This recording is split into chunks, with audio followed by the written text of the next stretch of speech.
Today we're going to look at Canada's Workhorse 22 caliber rifle. There's probably more Cooey rifles in Canada than people. They started making rifles in 1919. You probably haven't heard the name, but if you're Canadian, you sure have.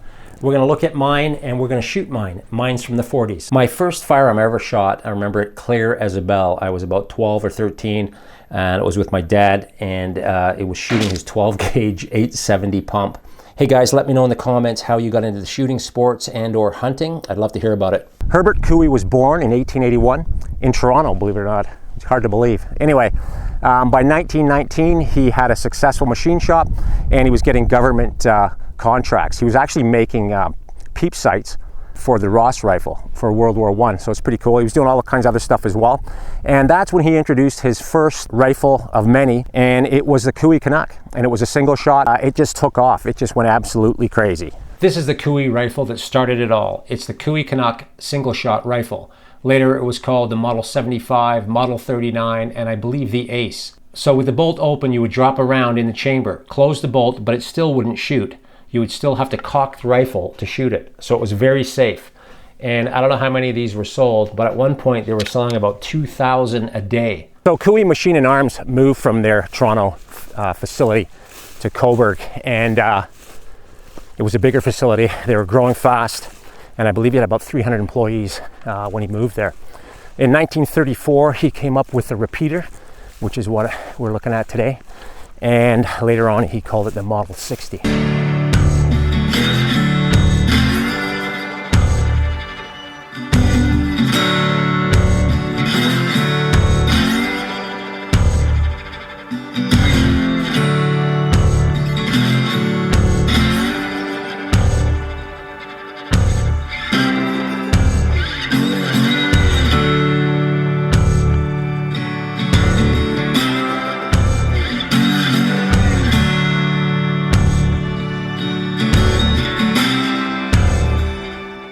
So my Model 60 has the Hiawatha stamp on it, and what that is, it came from a hardware store out of Winnipeg, Manitoba, and it was a McLeod's Limited hardware store, and that was their brand by stamping Hiawatha on the Model 60. So they did that a lot with all kinds of different stuff with different brand names, but it is a Cooey Model 60, and I kind of traced this one back and the serial number, and it's into the mid 40s, I believe. Put a Scope Chief command post scope on it.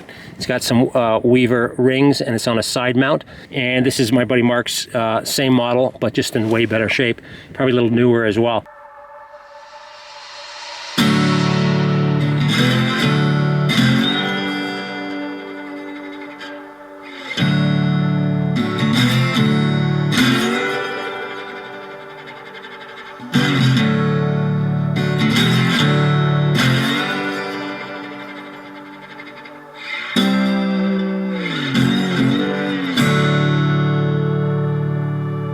So in 1935, Cooey started naming their rifles by model number, and the single shot became the 75. I think the 75 was like a short version for youth, and the 39 was the Cooey Canuck. This guy, the autoloader, turned into the Model 60, and that's what we're doing here today. I'm going to show you all about this guy here and take a few shots. H.W. Cooey Machine and Arms Company was purchased by Olin Matheson in 1961. It was a division of Winchester. Crawling around these woods and in the mountains for years and years and years, I don't know how many years, and I've never had a tick on me. I think it's just too rugged out here for ticks. I think they just freeze up. They just freeze silly in the winter and they just can't handle it. But I better knock on wood. So here we are, guys. We've got the bolt open. This is empty. It's totally safe. I'm going to show you how you feed this tube-fed Model 60 and how it kind of works. So I've got the bolt open, guys. It's safe. The gun is pointed in a safe direction, and you can see that plunger there. Obviously, this thing is empty. That's what that is. To load this thing, you got to close the bolt. And again, it was empty. And of course, though, you have to treat all firearms as loaded. So I'm just going to move down here and I'm going to undo this guy. This is pretty standard stuff.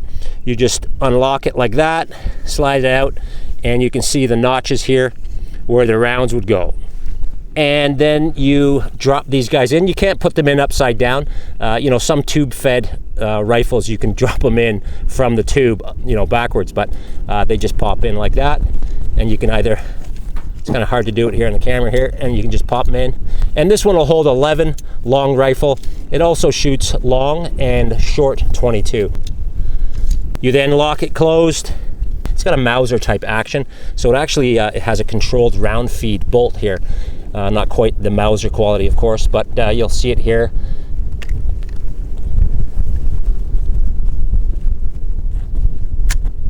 And it just gets held there.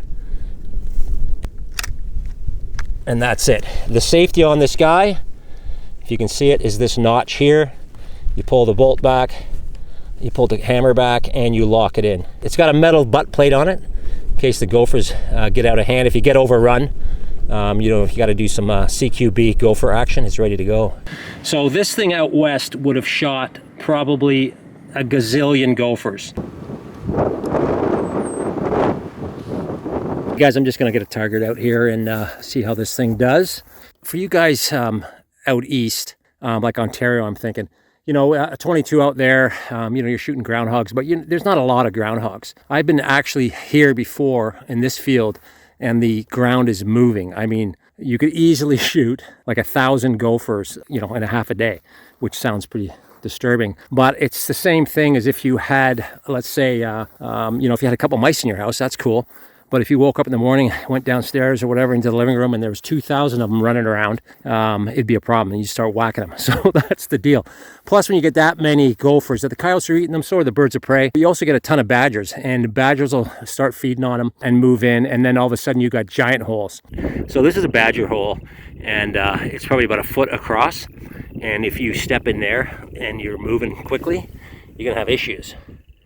It's about 2 feet deep, and then it kind of splits off left and right. Not only that, you know, if you got a hay field or a alfalfa field and you have a gazillion gophers, they're eating all your you know, your food for your cattle or your horses, whatever. Anyway, guys, here's the backdrop. We got an awesome backdrop here, so we're deadly safe. And I'm going to drop down this target here. I'm going to see how this old beast does.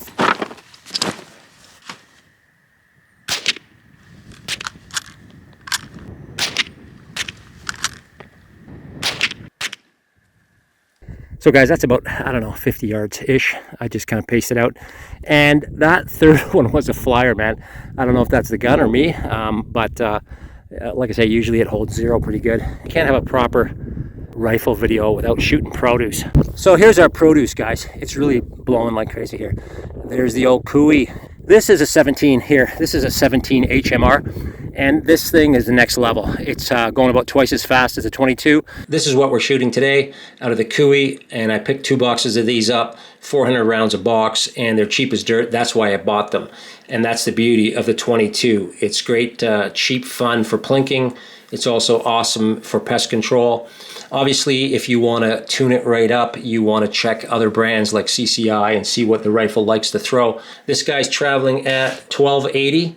That's the muzzle velocity, and the bullet weight is 36 grains. We also looked at the 17 HMR, and the 17 HMR is also a rimfire. The case is actually a neck down 22 Magnum case, and it's neck down to 17. And this thing is crazy light. It's 17 grains. This thing's going about twice as fast at about 25, 50 feet per second. And so it's just a laser beam out to about 100 yards. The only thing I find with it out west, the wind. The wind just blows this thing around like crazy because it is so light. You know, in a good wind, like 60, 70K wind, crosswind, I've had it drift about 1 foot. But it's about the same price as a 223. Right now, prices for this stuff is crazy. It's hard to find, so the 22 is the best bet. It comes with a 10-round rotary mag. You can also get like 30-round banana mags for it.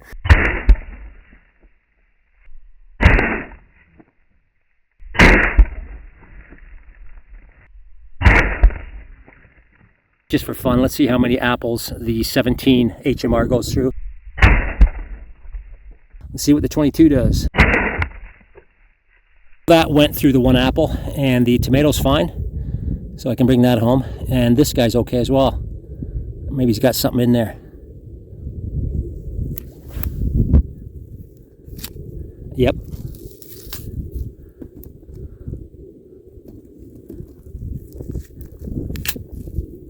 Yep, there it is. There's part of it anyway. So my copy of the Model 60 is a bit crusty, it's a bit rusty, and it's pitted, but it's 80 years old. I'll be lucky if I'm looking like that when I'm 80. But I'm going to try and do a better group here for you than the one I did a minute ago.